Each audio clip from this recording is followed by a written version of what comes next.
82,000 ജീവനക്കാരെയാണ് ചെലവ് ചുരുക്കലിന്റെ ഭാഗമായി അമേരിക്ക പിരിച്ചുവിടാനൊരുങ്ങുന്നത്.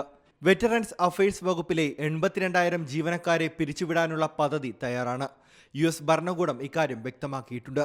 വിമുക്ത ഭടന്മാർക്ക് ആരോഗ്യ പരിരക്ഷ ഉൾപ്പെടെ സേവനങ്ങൾ ഉറപ്പാക്കാനുള്ള വെറ്ററൻസ് അഫയേഴ്സ് വകുപ്പിലെ ജീവനക്കാർക്കാണ് ഇതിന്റെ ഭാഗമായി ജോലി ഇല്ലാതാകുന്നത്. ഇത്തരം തീരുമാനമെടുക്കുന്നത് വലിയ വിഷമത്തോടെയാണെന്നും അധിക ചെലവ് കുറയ്ക്കാനും വകുപ്പിന്റെ കാര്യക്ഷമത കൂട്ടാനുമാണ് ജീവനക്കാരെ ഒഴിവാക്കുന്നതുമെന്ന് നടപടിയെക്കുറിച്ച് veterans affairs secretary Doug Collins പ്രതികരിച്ചു. 4 ലക്ഷത്തിൽ താഴെ മാത്രം ജീവനക്കാരുള്ള 2019 സ്ഥിതിയിലേക്ക് തിരിച്ചു പോകുക എന്നതാണ് US ലക്ഷ്യം. സർക്കാർ കാര്യക്ഷമതാ വകുപ്പിന്റെ മേധാവി ഇലോൺ മസ്കാണ്. ഈ വകുപ്പിന്റെ മേൽനോട്ടത്തിലാണ് ജീവനക്കാരെ പിരിച്ചുവിടാനുള്ള തീരുമാനമെന്നതും ശ്രദ്ധേയമാണ്. ഇതര സർക്കാർ ഏജൻസികളിൽ പിരിച്ചുവിടലുകൾ നടപ്പാക്കാൻ പോവുകയാണ്.